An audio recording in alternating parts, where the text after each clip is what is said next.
Corruption has spread its tentacles deep in South Africa. The Director General of the KwaZulu-Natal Premier's office, the CEO of Mhlathuze Water and others are expected back in court today for their alleged involvement in 37 million rand worth of fraud. eNCA reporter Dasen Thathiah is following developments. Let's cross to him now for the latest update. Good morning, Dasen. You know, perhaps context is important in this particular case because when we speak of the DG, she wasn't granted bail a bit earlier with the others. So perhaps can you give us a picture of the extent or her role in all of this when we talk of that 37 million rand fraud? And perhaps let me start with a disclaimer, Mfundo. So this court case is expected to start any time now.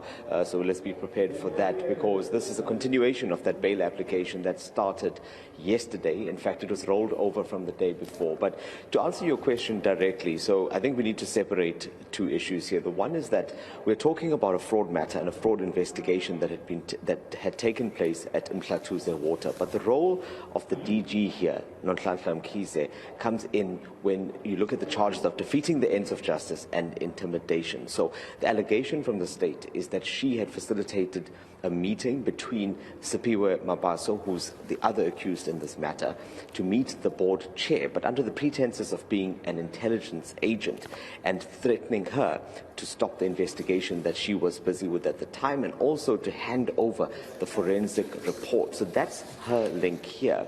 But the defense, her representation, says that it was not the case. In fact, it was Mabaso who had approached her to facilitate that meeting because he had wanted to discuss something with the board chair.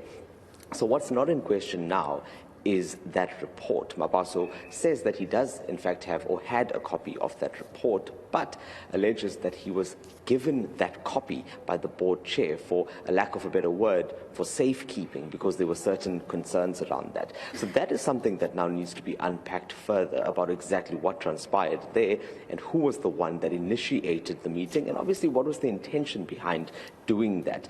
So if the state's case is to be true, it's that the DG in this case had sent Mabaso to threaten the board chair to end that investigation. But that's obviously something that they will have to prove as this case progresses. But most certainly a very serious allegation, so serious that the state is opposing bail in this particular instance as opposed to the other two that were granted bail.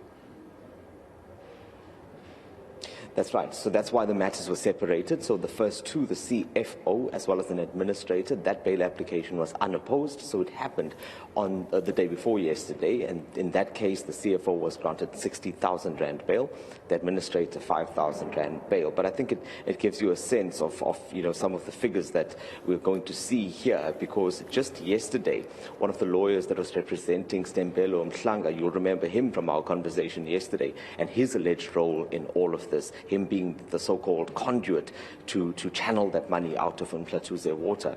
His lawyer here saying that he was prepared to pay up to 75,000 rand bail if that bail is granted and with any conditions that may be attached to that. But something else that was raised by the defense was that if this was as urgent as they say it is, if the issue of witnesses being threatened, for example, was that urgent, why did it take so long for these arrests to happen?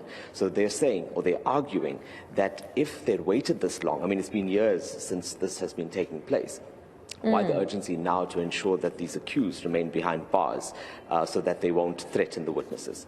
A very pertinent point. Well, let's release you now to get back. We see that there seems to be some sort of movement inside court there. Thank you very much. That's senior reporter Dasen Thathiah monitoring that particular case for us.